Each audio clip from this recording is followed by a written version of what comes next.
So I had that fear early in the game on Survivor, and that same fear I had here. And I just told myself, you've been here before. Just hang in, let things do what they do, and we'll see how it goes. Why say yes to this? And did you have any hesitation about doing the challenge? There's always hesitation to doing anything outside of the norm.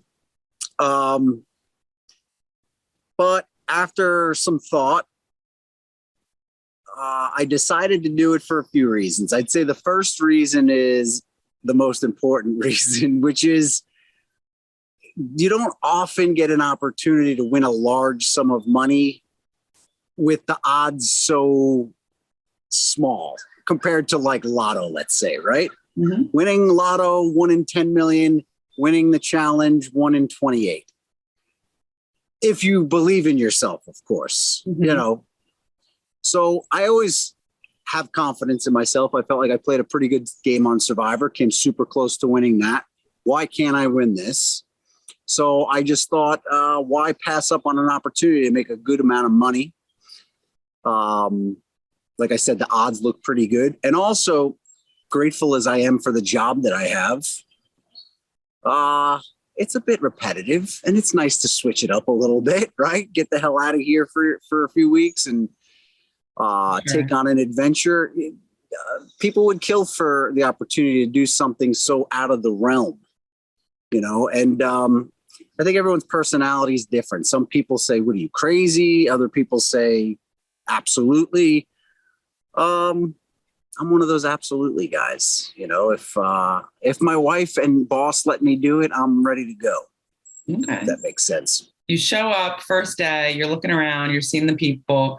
Who are you looking at? Like, okay, I have some connections here, maybe some survivors. Who are you looking at? Like, no connection there, big threat. Yeah, definite Survivor connection immediately. I know most of this other Survivor contestants outside of the game, not like a deep relationship with these people, but definitely have run into most of them in my passing. Through social media, we talk a lot. What actually intimidated me the most was seeing that there were 6 members of the Big Brother 23 season.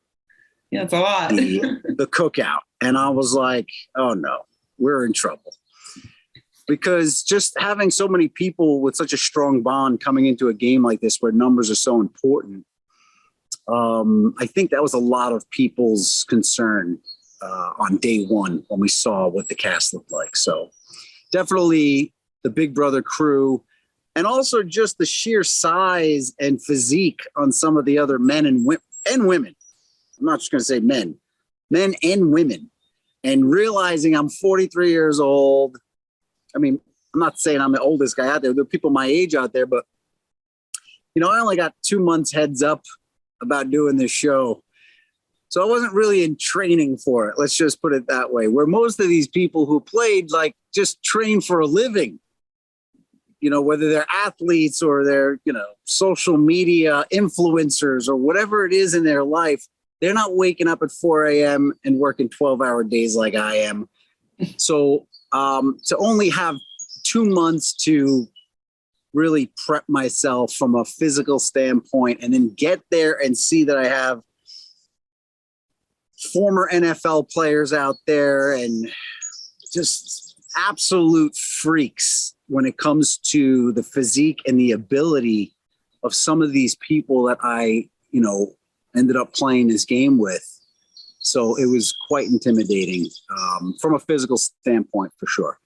Yeah, obviously they do a lot of physical stuff in the challenge.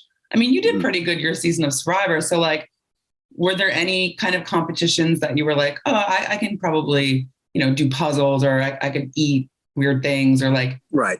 What did you guys kind of think about the challenges themselves? So, I did catch up on the challenge quite a bit before going out there. So I did see, there's always that intimidation of having going to an elimination and have to do like a pole wrestle with someone or, a hall brawl. And especially once you see the people out there, you're like, I don't want a hall brawl with that guy. No, thank you. But overall, if I were to compare the two between Survivor and the challenge, I feel like Survivor for me was more of picking and choosing when to speak, when not to speak, who to align with, how to speak to people in a certain way. And I mean, the challenges on Survivor were definitely grueling and they took a lot out of you, but they weren't daunting. Where the challenges were way more mind over matter, where you tell yourself, there's no way in my normal life I would ever do this, but I'm going to do it now because I'm here and I have to do this. So to wake up on the days where we knew there was a daily challenge and have the butterflies in the stomach, not knowing what it is we're about to encounter, and then getting your mind into a space that says, no matter what I'm about to do, I'm going to do it. Nothing is going to stop me from saying yes to this. That to me was like, I thought was the real cool experience with the challenge, is that you was just the fear of the unknown. And then once you get there, having this war with yourself, not even the people around you, but with yourself, to tell yourself, this is something I have to do. And if I don't, I'm out. So two different animals. They had a lot of similarities, a lot of parallels in both games, but they also both had their own flavor. And that's what I loved about it. And I love them both for their own reasons. You know what I mean? I love the Survivor for what it was, and I love the challenge for what it was. Were you going in there looking for a Wendell, looking for someone to team up with, or at least have one person that you could trust? There's definitely something to be said about loyalty and creating a bond in a game, because a strong bond can get you through the toughest times out there, whether you want to quit or also having a partner who is not sometimes, like Wendell and I have so many similarities, but we also had so many opposite ways of looking at things. And because of that, we balanced each other very well. And that's what I think is really important, not just in the game, but even in life, in your marriage, in whatever it may be. It's good to have balance, because sometimes you need a kick in the ass from someone, and sometimes you need to do a little ass kicking yourself. So if you can find a Wendell in the game like the challenge, it goes a long way for sure, because you need someone. You need someone out there that you can lean on just to blow off steam, run ideas by, or whatever it may be. I'm thinking about like everyone's reputation going in from their previous show. Obviously, you're very strategic, but you're also very loyal, which could be, you know, a good thing to have in your as a reputation, right? Like he's a loyal guy. Let me team up with him. So do you think your kind of reputation from Survivor was going to help you or hurt you in any way? I think if the sample size was smaller, it would have hurt me. In other words, we started with 28 contestants in this show. And I think there were so many other big players out there from their own games that I think I kind of just faded into the background, at least in the early day or two. Yeah. So that being said, I felt good about that. I also felt that people underestimated me on day one, just because I looked a lot more out of shape than some of the other people out there. And I don't think I was really much of a concern to anyone on day one. So,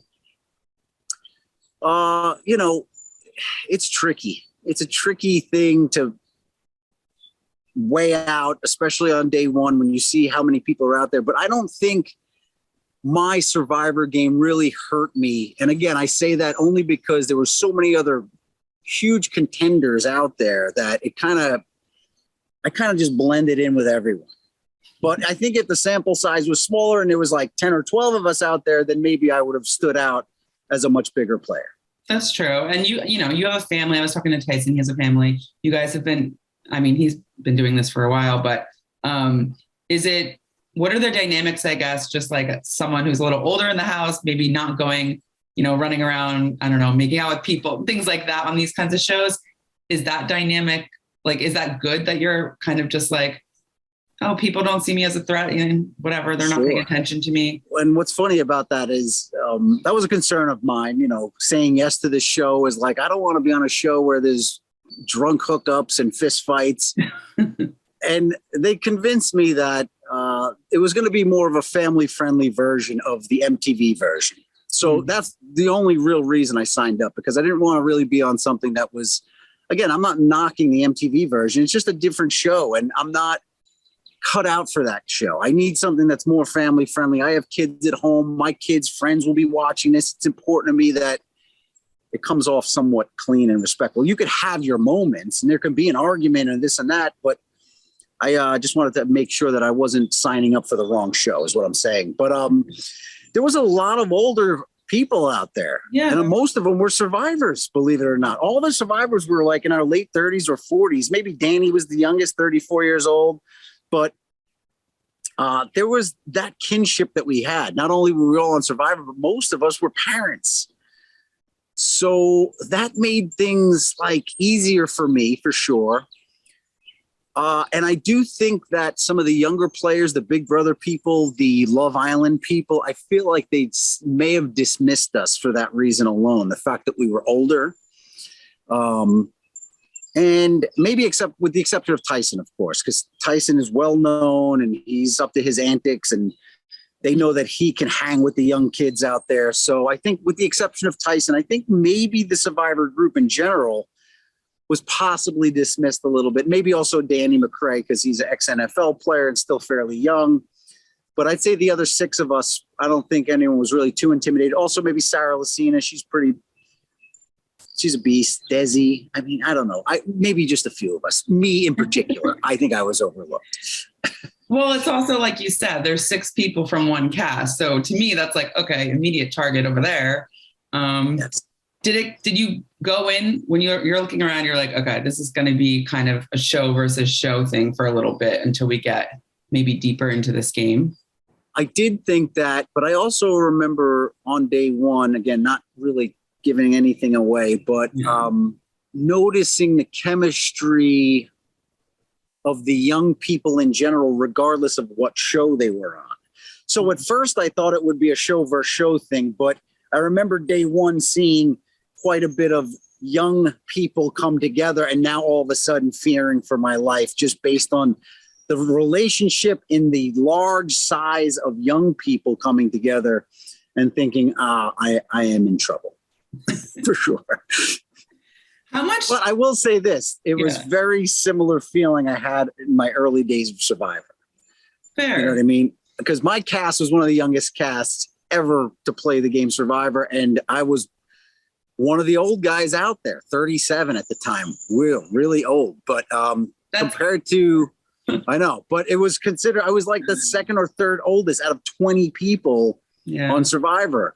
And now I know I was only 37 at the time. So I do remember in the first night in the camp on Survivor, laying in the shelter and everyone talking about like all these pop culture references and me not knowing any of them and not feeling like completely feeling out of place.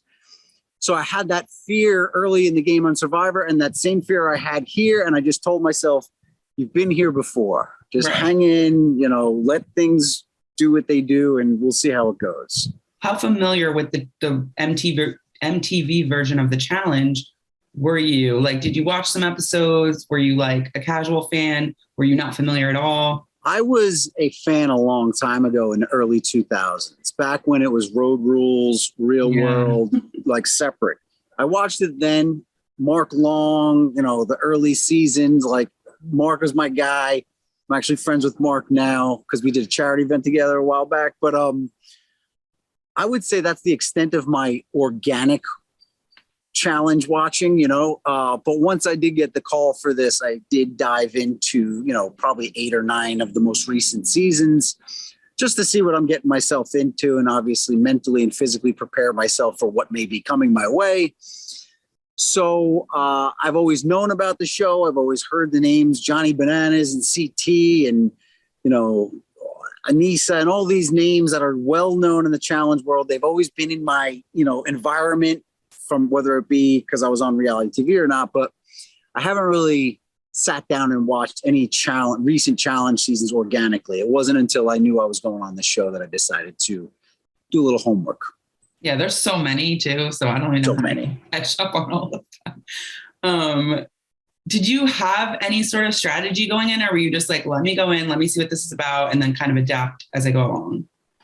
So like one of the big things that were discussed was like pregame alliances. Are the Survivor people going to call the Survivor people, or the Big Brother people going to call? And I heard through the grapevine that Big Brother was doing a big pregame alliance.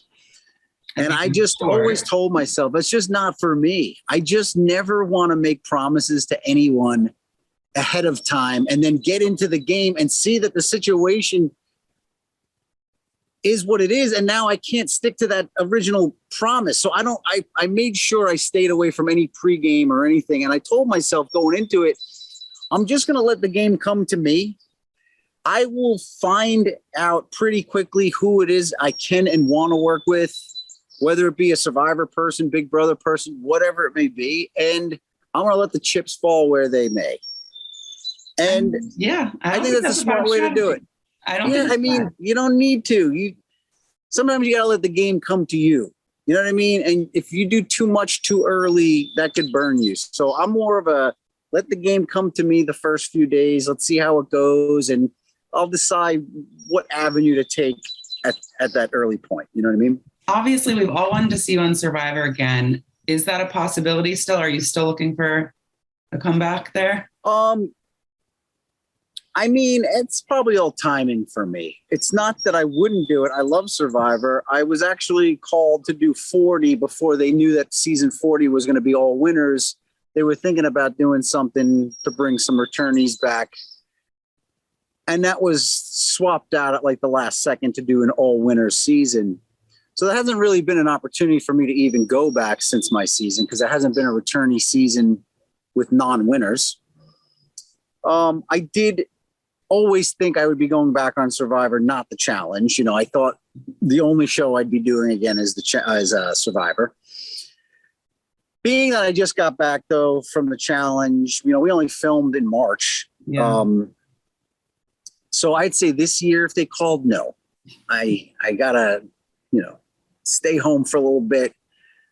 But I'd say if anything, next year, if I got a call or a year after that, if I'm still in a situation where I can leave home and my wife has my back and my boss has my back and my kids have my back, sure. But again, it's all going to be timing and the stars need to be aligned. But I love that game, Survivor. And it'd be hard to say no to it just because of the passion I have for that game, for sure. Of course. Sometimes it's good to like keep not be on right away again, because then you kind of get some time and then people maybe forget about you. So like, perfect. That's what we want. Right. Maybe when you go back, it's actually in your benefit that it takes a couple of years. I think so too. And many people have said that to me, like, you don't want to go back too soon. You left like, you left a stamp on the game. Let's not, you know, let them forget about that. And I was like, you know what, that's fine by me. Sure. Did you talk to Wendell before going on the challenge? Did he have any advice? I did talk to Wendell because I talk to Wendell several times a week, actually. But I was curious if he got a call for the challenge. Again, I don't pregame with anyone, but he's my best bud. So I did want to know if he was going out there. And he actually did get a call. But unfortunately, he had to get surgery on his knee. So he couldn't do anything like this at the time. He actually is in recovery as we speak. He had his surgery last week or 2 weeks ago. So he's actually recovering right now. And maybe we'll see Wendell out there on the challenge sometime soon. Well, it's better that you guys are not there together, because then you'll definitely... I don't know. You know, people say it's a good thing we weren't out there together, but you'd be surprised. Yeah, and sometimes duos don't matter as much on the challenge, right? Not when there's that many people out there. When there's 28 people out there and there's so many former alliances out there, I don't think Wendell and I would have been that big a deal. And why would I not want the guy out there that I worked so well with the first time? I mean, it makes sense. So we talked about it. And when I heard he wasn't going to do it because of his knee and he heard I was going to do it, there was a lot of conversations we had ahead of time. Again, not just to analyze the situation. We knew kind of a few people that were going to be out there. Again, not to set any pieces in place, but really just to kind of give myself just the encouragement I need, the confidence I need, the understanding of what I need to get myself, you know, involved in.